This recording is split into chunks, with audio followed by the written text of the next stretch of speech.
I don't necessarily think you're a narcissist, but you are very full of yourself. And I will like to say this is that I do like being a little bit of a center of attention. I'm not going to lie. You can't be a litigator, a true litigator, without some level of wanting to be the center of attention. You just can't. You know, Jake, I'm a little disappointed in your lack of involvement in my life. I really expected better at this point. what are some of the things you've never shared here before that you'd like to share now just to fill time on the segment? Oh, Jake, I hate you. The information shared in this podcast is intended for entertainment purposes only. It should not be considered as professional legal advice or a substitute for seeking professional legal advice. I'm Michele Locke, and this is lovelustlaw.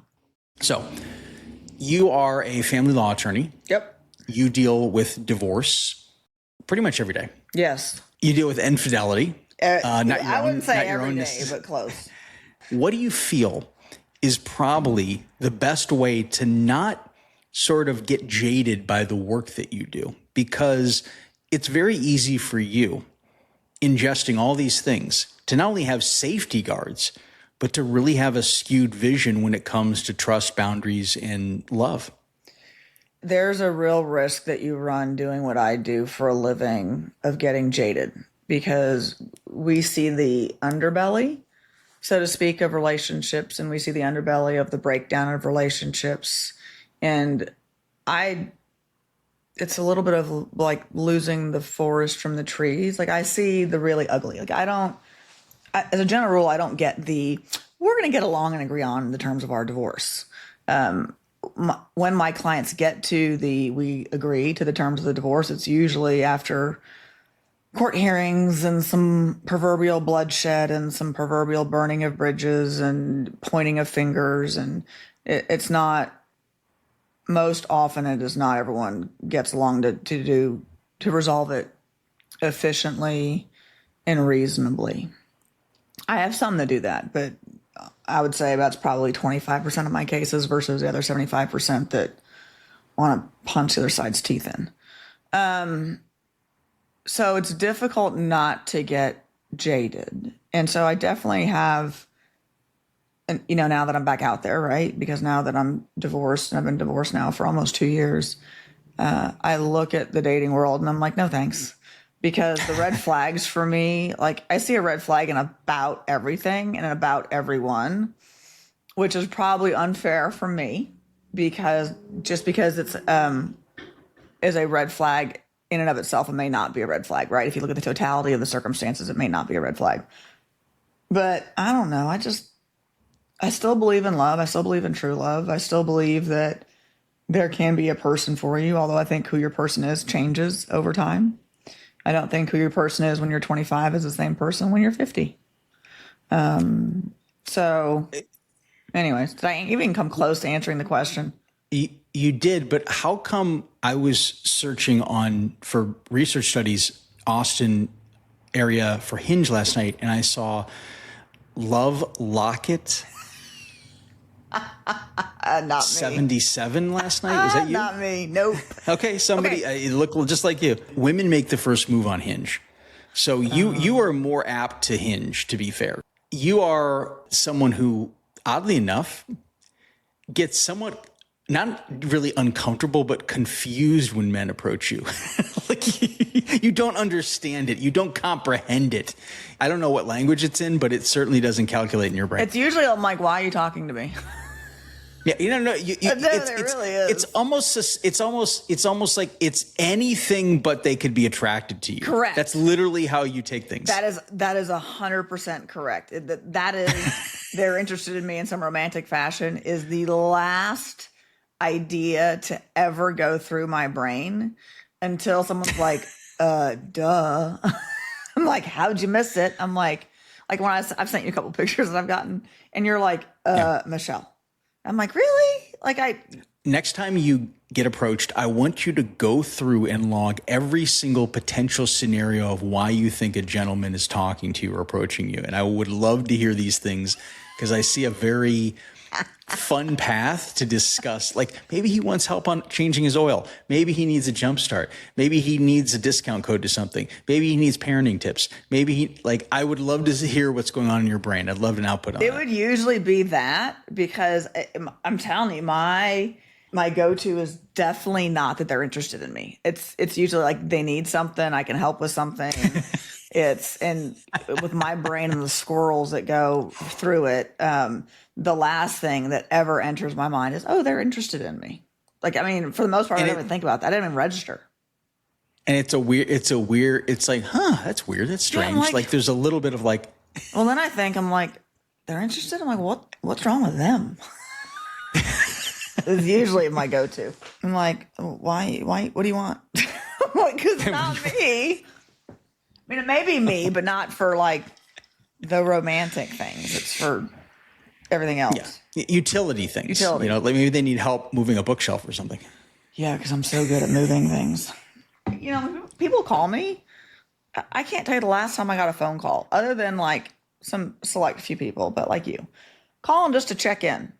I can tell you about every phone call I get, where at least 95% of them are like, hey, I have a question. Hey, I need something. Not a, hey, how are you doing? And I had a couple of those phone calls earlier this week where it was, hey, I need help. Hey, I need help. Hey, I need help. And I look, I'm like, I'm not answering. I'm not answering today. Yeah. Here's a rule of thumb. If somebody approaches you and they are direct, okay, they are direct with, I need A plus B equals C. Okay. I need you to X, Y, Z. If they have a very, let's say, a very sharp target with what their request is and what they're wanting or needing from you. Okay. But if there's a little bit of a murkiness, if there's a little bit of small talk, if there's a little bit of things that are less clear, there's probably a good shot that that man is potentially just fishing for potential mutual interest in seeing where you're at in your life and if they could be somebody who could fit into that life of yours. I'm gonna give some men some insight. Please do. And this may not work for every woman. I'm just saying it works for me. Don't beat around the bush. I say don't beat around the bush for lots of reasons. That being said, just come up and say, Michelle, I think you're stunning. I think you're hilarious. I would love to hang out with you some more. Just be direct. Y'all, small talk with me is like the dead register. We recently did an episode with Lauren LaRusso. We did. And she is a coach. She's someone who deals with people who have gone through affairs, usually in marriages, right? What are some of the things that you took away from that episode? What did you learn from Lauren's wisdom?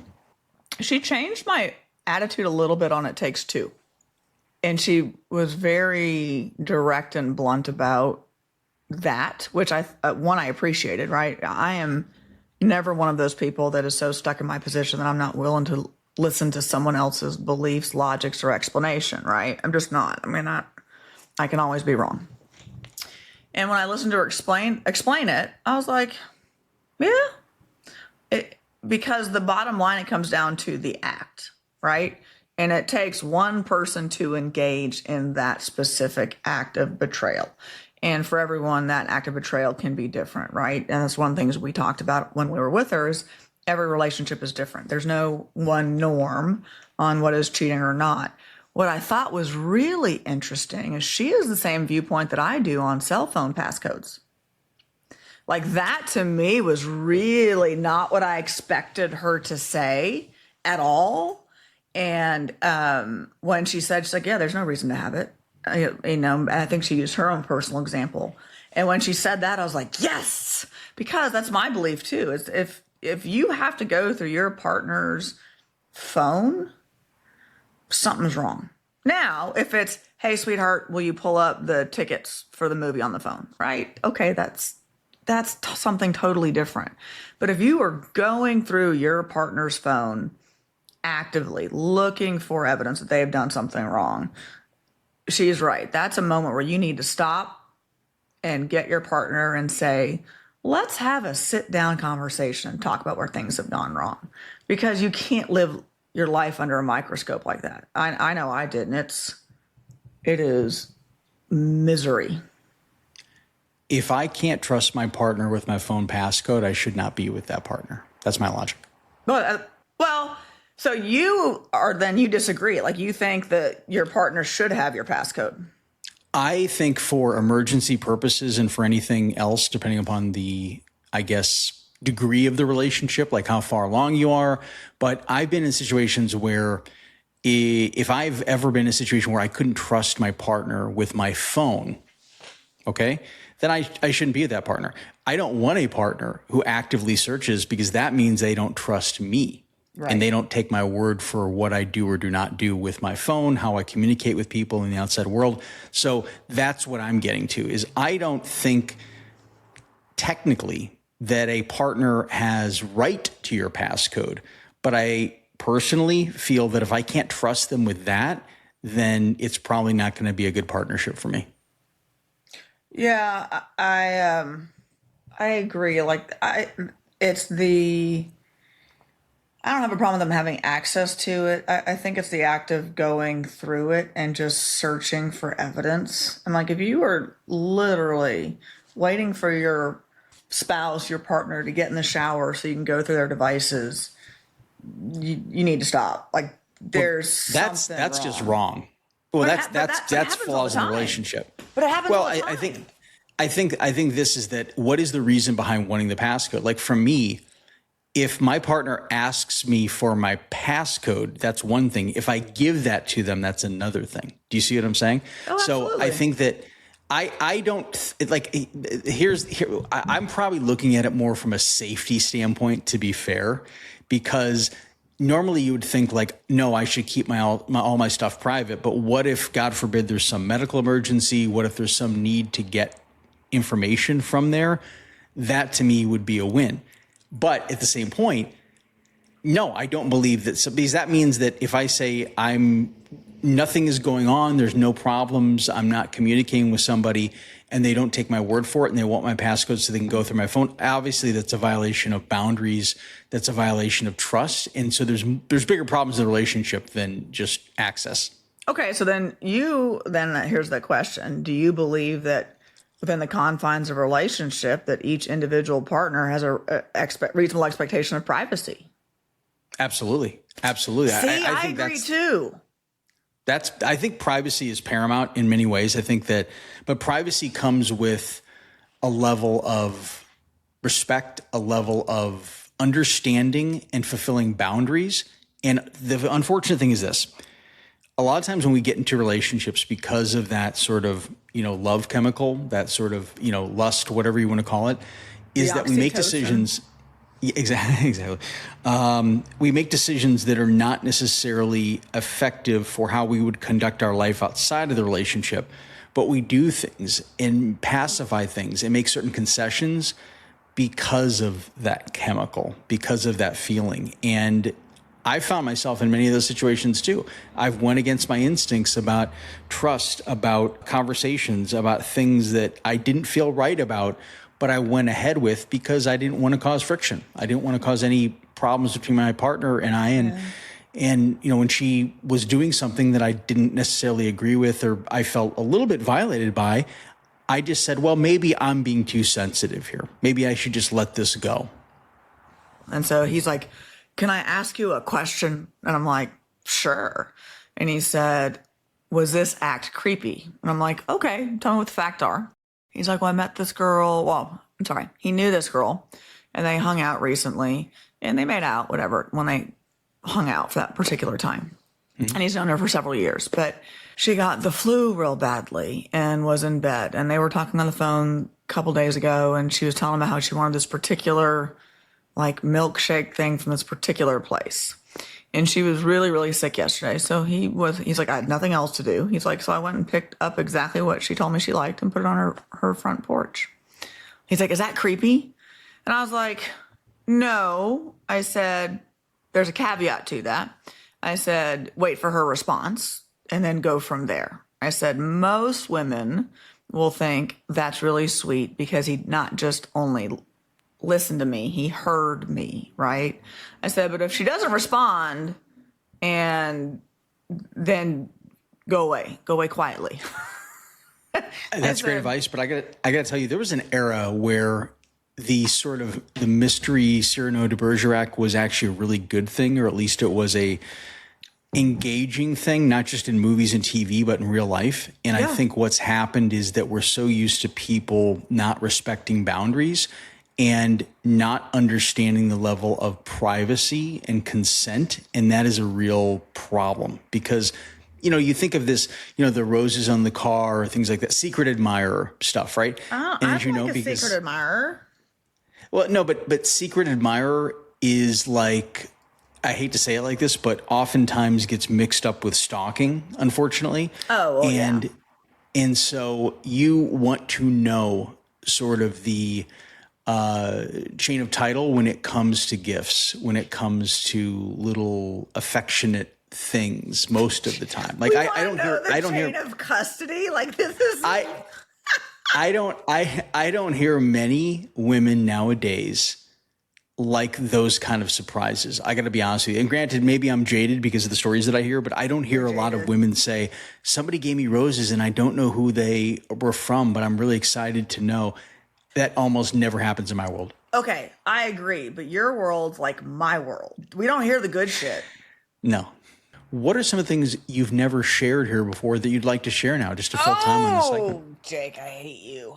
Our questions are different, and I'll tell you why. Okay? You are a lawyer. You're someone who needs facts immediately. Yes. You need information. You do not have time in a courtroom to get into somebody's feelings and their psyche. I do the opposite. I want to get into sort of the weeds when it comes to more conversation things that give people time to pause and think. You don't need people to pause and think. You just need answers. Well, because if you give them time to pause and think, then the truth doesn't come out. What does enjoying your blonde life mean? Oh, blondes do have fun. Can I tell you? And I'm in this. So I'm brunette. Like if you look at my pictures from my kid, like I have brown hair. I don't have so much brown hair anymore because I'm older and it's gray, and I refuse to go gray, so it's going to be blonde. It's easier to maintain. It has changed how people approach me. It has changed how people talk to me. I hate to say blondes have more fun, but man, I will never go back to dark hair. How did being a blonde impact your career, if at all? Ooh, that's a good question. I have a few. Yeah, I'm surprised. I don't know that it's changed my career within the courtroom. I don't know that it's changed that. That being said, there is a difference in looks. And so whether people want to admit it or not, the more attractive you are, the more believable you at times become, the more marketable you become. In some regards, you're willing to get out there and stop sitting on the sidelines. I know for me, my change in appearance and my over 120-pound weight loss now has really gotten me off the sidelines, and I have a confidence now that I haven't had in a very, very long time. And it's really nice to have that confidence and not have that, like I was always hiding underneath clothes or hiding behind clothes. And it's really nice. And so whether it's the blonde, whether it's the losing all the weight, whatever it is, I am loving this version of me. And it's probably the first time in my life where I've really been okay with really who I am and just happy. Like I walk around, I'm like, I'm happy. And that's maybe why I'm oblivious to men hitting on me. Because it doesn't register. I'm happy and I'm content and life's pretty good and going in the right direction. And I'm just going to keep trucking along because it's the first time in a long time where I'm just happy. I love that. You know, it's interesting though, too, is I think there's a really important message here is that you don't necessarily need a ton of attention. Well, actually, no, you do need a ton of attention, but it's not necessarily just from men. You need to be in the spotlight. You're somebody who needs to shine. You are a bright star, and you need to have people reflect that in you. I do like being a little bit of a center of attention. I'm not going to lie. You wouldn't be a lawyer and you wouldn't be in the courtroom if you didn't like to be on stage. I think we should start there. Yeah. I think two things. When you're a lawyer, you're on stage appealing to an audience. And when you're a judge, you're literally the boss and you're the most powerful person in the room. You can't be a litigator, a true litigator, without some level of wanting to be the center of attention. You just can't, because it takes a certain level of chutzpah to get up and stand in front of people and say, you need to believe me, and here's why you need to believe me, and you need to do what I'm asking you to do. Like, that takes some, another expression, some cojones or some huevos. It just does. And that comes with a certain personality characteristic. It goes back to one of the things I've talked about before, is that just because you have narcissistic traits doesn't mean you're a narcissist, right? I mean, it doesn't. And I can assure you, about every high-level CEO has some narcissistic traits, because they wouldn't be where they are in their careers without some of those traits. And so, when people say, they overuse the term narcissist, because narcissist is a very specific clinical definition that you meet so many elements of the elements that create one, and it has to affect your life in a negative way. But just having some of the traits, in some ways, helps you get where you're going in life. Like, I have some of those narcissistic traits, and it's helped me get to where I am today. So but that's why people have to be real careful when they start saying someone's a narcissist.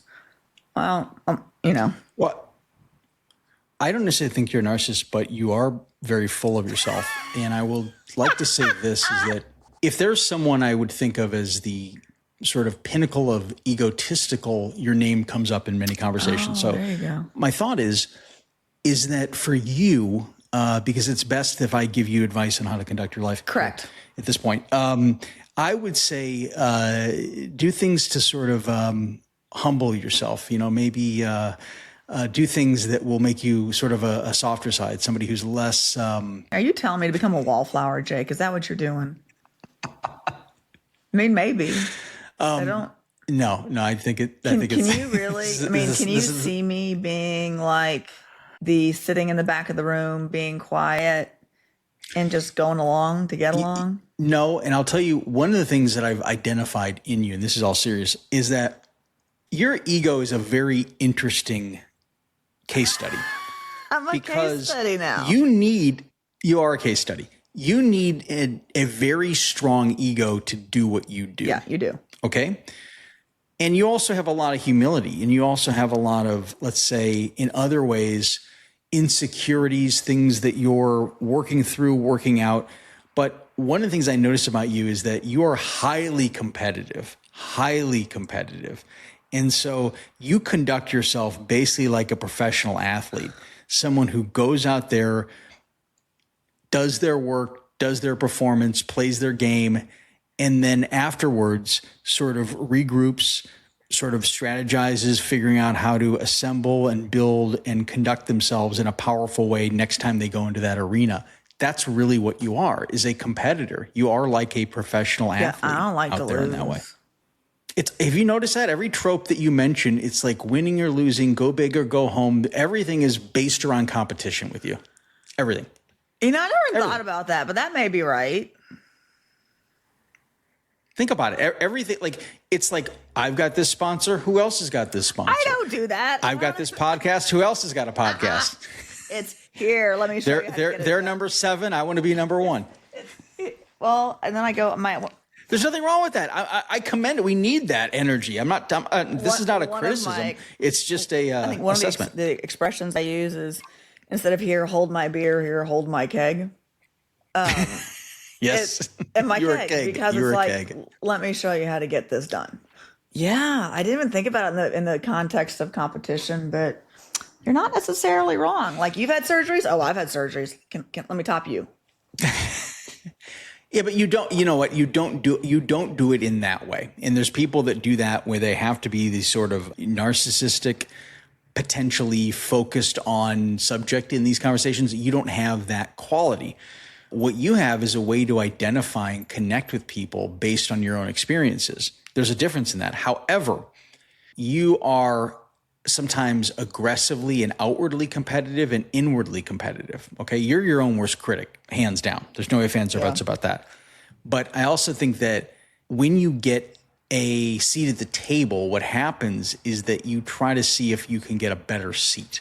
It's all about seating with you. It's all about positioning. It's all about getting yourself into a position where you should excel. And you know ultimately that you deserve these things, but that competitive spirit is what's going to keep you thriving and get you in a position where you want to be, which is what you know you can be. But I think it's going to take, as it always is, many more people to tell you this, but probably not too many more, to be fair. I think you've been told yes quite a bit. Very few people like to say no to you. Yeah, I don't like the word no. And if I get... I'm the opposite, because I can do something with a no. Like I can okay, great. I respect the boundaries, but it makes me like, if there's like a rejection when you're pitching something or whatever, then I'm like, well, how do I make this better? How do I go back to this? But you don't take things that way. The only no's you say is to yourself. I do say no to myself a lot. I think it comes down to, like, if I get told I can't do something, then I'm gonna show you exactly how I can do it. Like, it's almost like, don't challenge me, that tell me you can't do it, you won't succeed, or you're gonna be a failure. Don't waste your time. Don't waste your energy. Don't waste your money. No. I'm gonna show you how this is done. So I want to know, you're a woman who likes to get around in the Austin community. That's the worst. No, that sounded bad. What I meant was, you like to visit businesses. You like to be social. You're known in your community. Let's say. I guess my wording was suspect. You get around, go around. You pop in and out of different locations, restaurants, and bistros and boutiques and things like that. It's just it's something that you do. You're well known in the Austin community. Let's be fair. Okay. You travel around. Is that more appropriate? Travel around as opposed to get around is a much better use of appropriate words. What could be worse than get around? Passed around. I didn't say, she gets around. That'd be worse. Well, yeah, that was for the next segment. But I want to say this, is that when you're in these situations, okay, you have an opportunity to chat with people, connect with people. You kind of bring a party wherever you go. You bring a conversation. You're not somebody who enters or exits a room without having people talking. Correct. For better or worse. That being said, is how do you get people to subscribe to this podcast on their phones in the moment? We need to know. I make them pull up either Spotify, Instagram, or their podcast on Apple. Then I make them I grab their phone and look at my podcast and click subscribe, or I make them do it. Define make them. This sounds like a hostage situation to me. I'm like, hey, give me your phone. I'll pull it up for you, and then I click subscribe after I pull up the podcast and give it back to them. But how does this even start? Like, what's the nucleus of the conversation? So I can talk to anyone. You know this. I can strike up a conversation with anyone, and I have a knack for people tell me things that I don't think they would tell normal people. But I'm able to elicit stories that, like, my ex used to tell me. He's like, how did you get them to tell you that? I'm like, I don't know. I just talked to them. But really, I can elicit stories. And I always have either my laptop with me, my iPad with me, because I'm always, multitasking, working. I got a lot going on. And so I always have because I self-promote, I have my Love, Lust, Law sticker on about everything I own. I'm seriously contemplating getting a vehicle and doing a wrap for it. That's a must. So I always have that. And so that becomes a conversation starter. Like, oh, what's that? I'm like, oh, do you listen to podcasts? And then I go into, that's my podcast.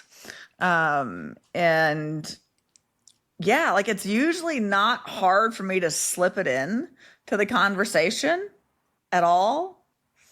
And in fact, my son, even when Manny, when he watches me do it, he's like, Mom, seriously? I'm like, yeah.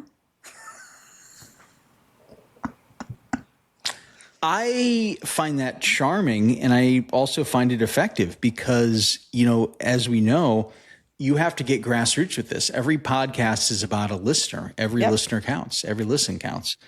So that's a huge deal. And I think that, even amplifying that, because there's a lot of people that would never have the gall to do that. Never have the gall to do that. But you do it like you're breathing. It's second nature. My kids are like, seriously, Mom, where was I that I promoted it? I got the CPS investigators to listen and subscribe. Who else could effectively do that? But I did. I mean, I got the CPS women to listen. So, Michele, I usually listen to a lot of different podcasts, a lot of different shows.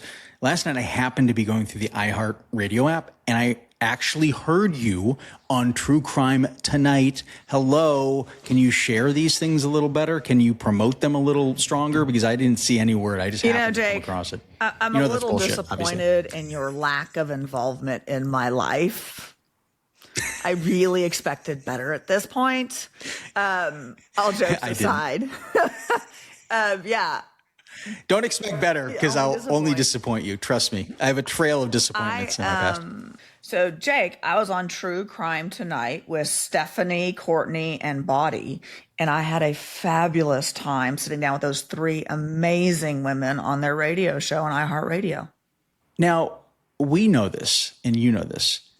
You're pretty impressive to strangers. Rumor has it. I don't know why, but rumor has it. But people that know you really well they don't care. Don't give They're a like, shit. that's Michele. So the question, I listened, and I know you pretty well. And I gotta say, I was impressed. And I think the hosts were impressed too. You really knew your stuff. You were well studied, well versed. You brought the heat. You brought some really disturbing details of cases, and you brought the laughs too. So that was a really good balance in that capacity. And you're very respectful, and somebody who I could see being a frequent guest commentator, and somebody who would be welcome into a show like this. I'm hopeful that my guest appearances with True Crime Tonight continue, and rumor has it they're bringing me back on next week, because we really did have a good, informative, and enlightening conversation about the particular cases that we talked about in particular. But it was really, one, it was a new experience for me to be on a live radio show. I've not done that before. I've done TV. I've done, pre-recorded stuff, but I've been live on TV. But it's my first live radio show. I thoroughly enjoyed it because I could be in my sweats and some yoga pants and not have to look camera ready. I got to say, what I was probably most impressed by is how smoothly and effectively you handled a call-in, and you didn't know what this person was going to throw at you. Okay, somebody who had been dealing with an abusive situation, a domestic situation, and wanted your perspective when it comes to family court and what they're facing. So I was impressed by that, because those are like these hardball things that you did not know what you were getting into. And that's some of the challenges and the joys of doing a live radio show. I was not expecting to have a caller that I would have to answer. Like, that came out of left field.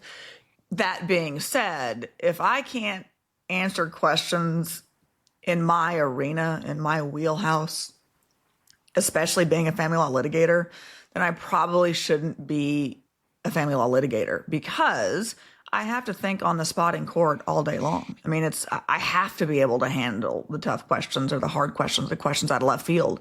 Because quite often I'll get a question from a judge. I'll be like, let me think about the answer to that, judge.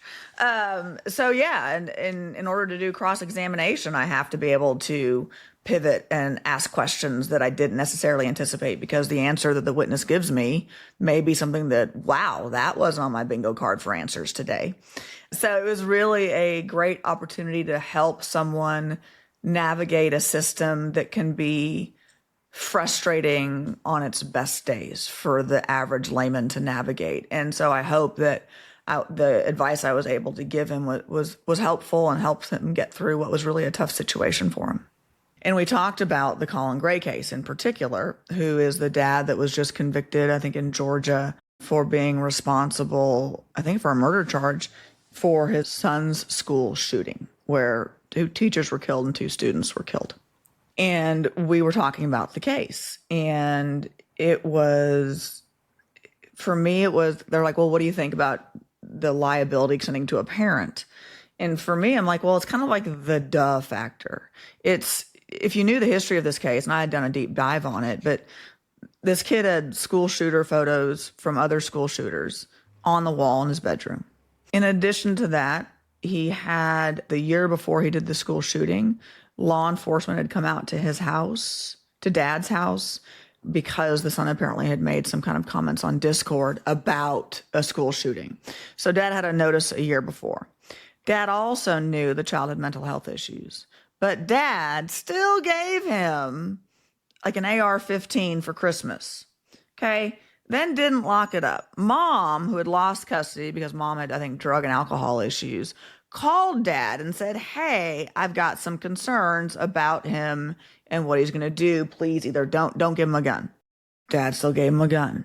And then so dad tries to pretend he's surprised that the kid went to a school and did something. I'm like, and then in addition to that, because the kid's issues, like dad kept him out of school for an entire year. Like he didn't go to 8th grade because of the issues. And so it was, for me, it was like, well, duh, he should be held responsible, because it's at what point in the parenting do you get to escape just all liability? Like you have a duty to parent your children. And if you know, like he knew his son needed mental health treatment, didn't do it. In addition to that, he tried to he didn't put his kid in school. Like, how do you not put your kid in school? He had another child in the house. That young girl was the younger sister of Cole. That younger sister was going to school, right? Like, but how do you not send your kid to 8th grade? How do you let your kid have school shooter photos up in his bedroom and think that's okay?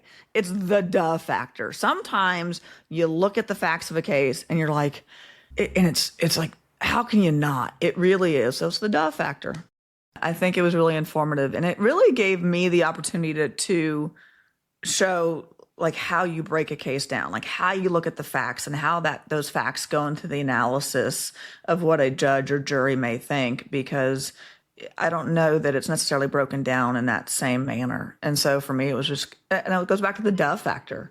For me, it was clear that dad probably should have been held liable or guilty for what he was, for lack of bad parenting. And the one thing I talked about on the radio show was how quickly the jury came back in that particular case. Like the jury came back, I think, in under 2 hours, which means the jury didn't have any doubts that dad was guilty. And dad had like a 30-count indictment. And so I think dad's facing minimum 15 years to life in prison for what he was convicted of. So yeah, it was an interesting case. It's a sad case, but also, it's easy to be a bad parent. It is difficult to be a good parent, because being a good parent takes an inordinate amount of work. And then if you throw in addition to being a good parent is difficult no matter what, you throw in co-parenting and not getting along on the same page with whoever it is you're as your co-parent because you're not in the same roof. Boy, you got a whole bunch of other issues that you got to deal with.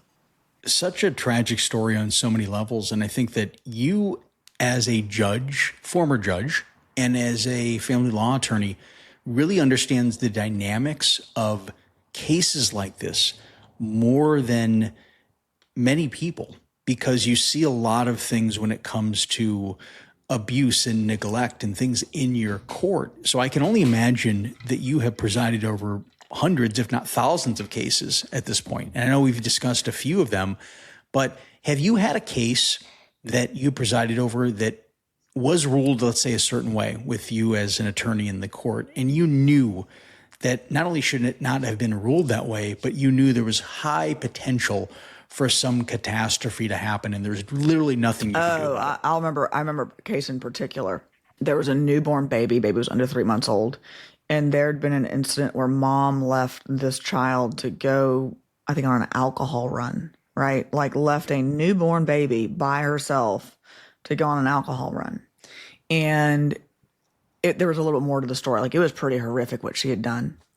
And CPS left the child with mom so long as grandma was supervising. And there were enough of the facts of the case that when I heard it, I turned to the CPS person that was in court, and because they weren't asking me to change anything, and I didn't have the ability to change anything given what was going on in the proceeding before me that particular time and day. And so I turned to CPS and I said, when something happens to that baby, I said, not if, when something happens to that baby, that is on y'all. Because I was very clear in my thought on what they had done. And I know the CPS agent came back to my court, probably a couple of weeks later. And he talked to me. He said, thank you, Judge. He's like, after what you had said to me in court, we went back and relooked at the case and removed the child. That is incredible. I've been talking about this show, but is there any way we could listen to it? We could, and I think we have one queued up, but we can listen to my explanation in my own voice as opposed to you recounting it for us. Welcome back to True Crime Tonight on iHeartRadio. We're talking true crime all the time. I'm Stephanie Lydecker here with Courtney Armstrong and Body Movin'. And we have the most extraordinary guest. We have a judge, a former judge in the House, also an attorney who specializes in family law. And if anybody has dealt with family law in any way, you know how hard it is. It's a really complicated system. It varies from state to state. And we've been covering so many cases really quite recently where family dynamics are so in play, or breakups or domestic violence. And, you know, we get these questions quite a bit. So Michele Locke, welcome. We're so happy that you're here. You know, worth noting that Michele specifically is out of Austin, Texas, but she's here to answer any questions. Should you have any, if you're going through a split or you're headed to family court, and feel free to call us 888-31-CRIME because, you know, look, Michele, we talked about this, you know, when we first met. The statistics are pretty staggering when there's domestic violence, for example, and, you know, one person in the relationships makes the decision to leave. That is the most, you know, really dangerous time. And it's typically women, but definitely men as well. But, you know, for women, it's the most dangerous time in a person's life when you're actually making that decision to exit a potentially very dangerous relationship. And I know for many, leaving your kids and the parenting and upsetting the children, that's all so much a piece of it. And I hear it all the time. And we cover so many cases where they're like, well, the judge might not believe me or they don't know the story. And I have a sneaking suspicion that Michele Locke can see through all of it. So we're so happy to have you here to just shed some insight. And for anyone who's going through these scary times, just know that it's going to be okay. And Michele is the person to direct any questions to. So welcome. Okay. I have one question, Michele, and that is, can we actually call you Michele in the presence of a judge? I want to say, Madam Judge Michele I want to say Your Honor. Madam Secretary. No, sounds so important. Y'all, I'm just Michele. I know one of the things when I became a judge, and I became a judge the first time at 31. Oh, so I was swore that the black robe would never affect me because I didn't want to lose who I was as a person to what we sometimes refer to as the black robe-itis. I have a firm belief in life that we all bleed red. We're all the same, and that we all have different roles in this world to serve. And whatever that role is doesn't mean we are any better or any less than any other person. So please, I am just Michele. I'm Not just Michele. You're Judge Michele. Yeah. I can somehow see the TV show already. Right. Well, Oh, yeah, goodness. it's a complicated thing. So where should we begin? We know you've seen so much, and certainly in your own courtroom and as an attorney. And, you know, listen, in our own lives, we see this real time, whether personally or with friends. It's such an aggravating element when mom and dad are, you know, breaking up or at each other's throats. And when we all say, oh, I take a bullet for my child, but yet you can't be in the same room with their parent, you know, like it's tough. It's an impossible situation. Where there is love, there is divorce. There are breakups. That's just the reality of it. You look at the statistics, 50% of first marriages end in divorce. And I think the statistics only get higher for every subsequent marriage after that. You add in stepkids and other dynamics, and it is made for disaster, whether well-intentioned or not. And the kids are the ones that end up suffering. And what the parents who are engaged in this, like, just lockdown war don't realize that these children didn't ask to be born into the situation. They didn't ask to have two parents not get along in the way that they do. They didn't ask for it. And so a lot of times, even just my own clients, I tell them, like, look, y'all are adults. Deal with your stuff, but let the kids have their Christmases. Let them have their Halloweens. Let them have their birthday parties where both of you can suck it up and attend so that the kids don't suffer, because it's their childhood and their memories that you're destroying.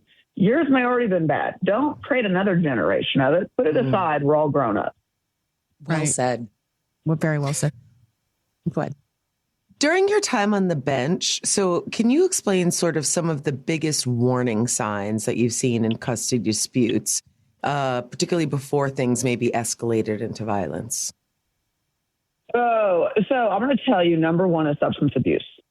I can't tell you how often in domestic violence cases there are one or two items involved. One is alcohol, and two is cocaine.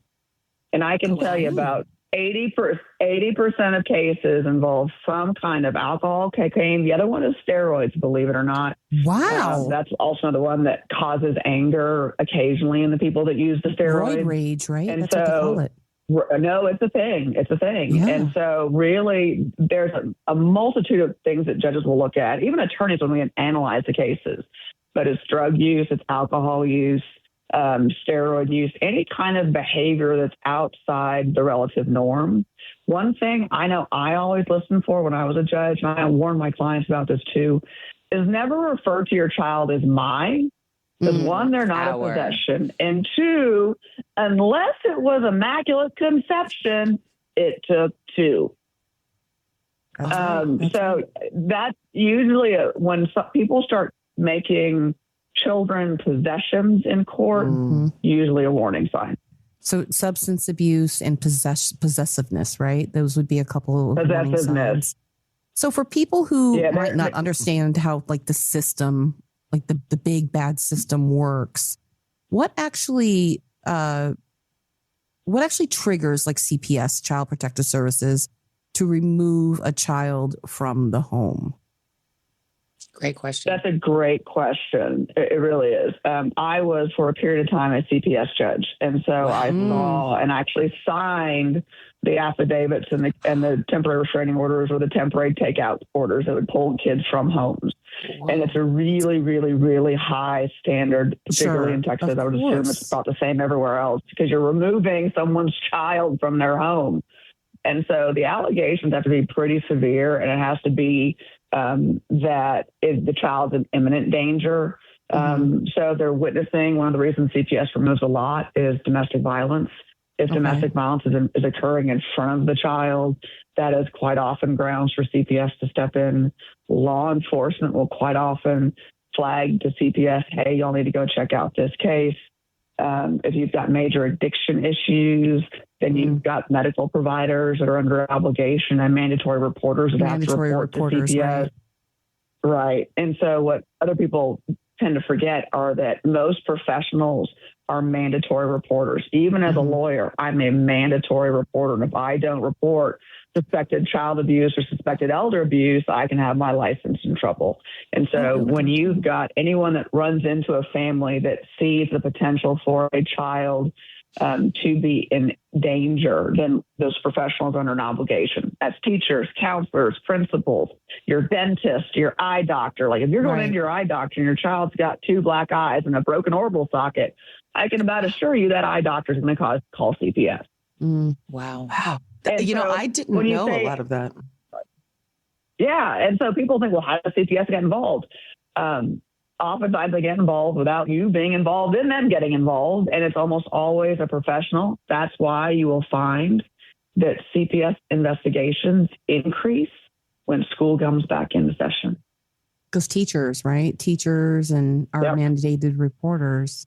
And they spend so much time with our kids, right? They spend so much time with our kids outside of the home. They're probably the number one people and that's why, remember we were talking about that one case where the kid was getting homeschooled and they didn't even know she was missing.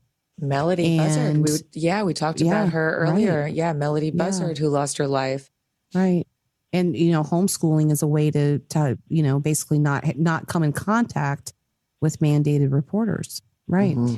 And Michelle, we get this so often too, because again, people reach out, they're in need or they're in crisis or they're afraid for their safety and they don't want to leave their kids or their pets and they don't have a lot of resources to go anywhere. So, look, whoever has the cash kind of, holds the purse a little bit in terms of who's calling the shots sometimes and certainly who can pay for an attorney. Right. Right. And that gets really troubling. And I'm just going to say, in a woman's case, but of course this happens for men as well. Sure. So we're being very clear here. This is not just, dads versus moms, but what I can speak to anecdotally is, as a mom, you never would want your child's consistent daily life to be disrupted, right? You don't want to disappoint the little framework that your job is to set out to keep them safe in the world and, take the hit should you have to.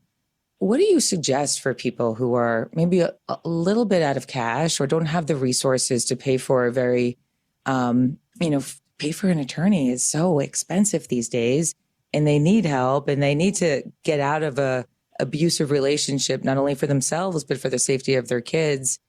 Is there a step one? Is there a hotline? Like, what would you recommend?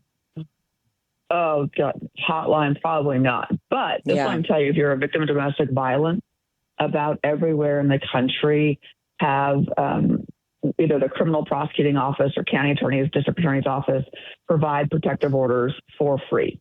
And so if you are a victim of domestic violence, you can call your local, and literally, if anyone has a phone, just Google, where do I get a protective order in my county or my city? And it'll give you the information of where you can go get one. You can go to your local library. If you don't have access to a cell phone, you can go to your local library and do the same thing on the Google there, and it'll give you who you can call. And that is free. There are also lots of free legal services, ones for victims of domestic violence specifically. I know in Austin, we've got volunteer legal services where attorneys like me donate our time to help people that need and can't afford services. And so the services are there. You just have to have the courage to call and reach out, which sometimes is the scariest part of it. And what I often tell people that are victims is, you think your kids are safe where they're at because you somehow control the environment. But the reality is they're not, because they're witnessing what will stay with them forever. And the beautiful part about children is they are resilient. And so you get them in a safe place. You get them in a place where they know mom is safe, because don't think for a second those kids don't know what's going on in the realities of it. But you get them in a place where they feel safe and they know mom is safe or no dad is safe, whoever the victim is. It's amazing how much better they start doing. Because peace, it's such a cliche, peace is priceless, but Lord have mercy, it is. So well said. Oh, man. So here's a tough question, it seems to me. How do judges sort of balance protecting children while also respecting parental rights in these complicated cases? That's a good one. Oh, it's hard. We have It's so hard. It's a hard one. It's hard. We have a constitutional right to parent our children, whether that's good parenting or bad parenting. Anyone that's divorced will know that they can't help the bad parenting that their co-parent does, that they want to or not. A lot of people stay married because they think they can control more of their children's environment as opposed to if they go to dad's or mom's on the weekend. That being said, I know there were cases that I lost sleep over with regards to removing the children, not removing the children. But y'all, there are some cases that are so clear cut on removing the kids that it's a no-brainer. I mean, there are some cases that the abuse is astonishing. I mean, these children are used as ashtrays for their parents to put out cigarettes. I had one case where there was a year-old baby that weighed 16 pounds. They're horrific cases. And so in some circumstances, it's real easy. It's real easy. In other ones, it's not so much so. But I would like to say that, y'all, CPS is a miserable job. They see the worst of the worst. And they see these innocent, sweet babies who have broken arm fractures that are healing, broken rib fractures that are healing, a broken orbital socket that's healing. The stuff that you see is just horrific. And thank goodness we have the good people. But y'all, CPS is just like any other human, just like judges. Sometimes they get it wrong. And I know I've told CPS from the bench, I'm like, when something happens to that baby because you all didn't remove it and left it with that mother, that's on you. And on that particular case, I think CPS went back in and looked at the case and said, yeah, the judge may be right on this one. Sometimes you just got to follow your gut instinct. It is a last resort though to remove children from the home, right? Like Sure. it's still, but again, if it's clear, I think that it's not so hard, right? Like it's easy to do. It's easy to do when it's clear. Yeah.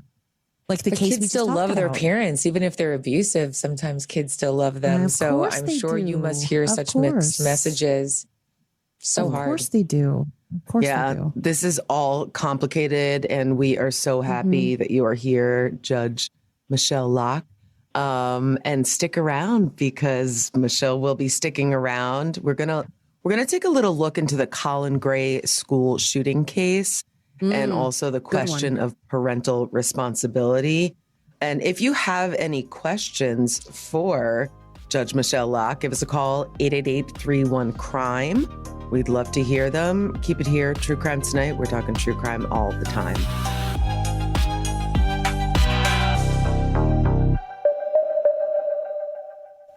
Thank you for joining me on today's episode of Love, Lust, Raw. Want to reach out? Want to find out more what's going on with me? You can follow me on Instagram at Attorney Michele Locke. You can also email me at hello@michelelocke.com.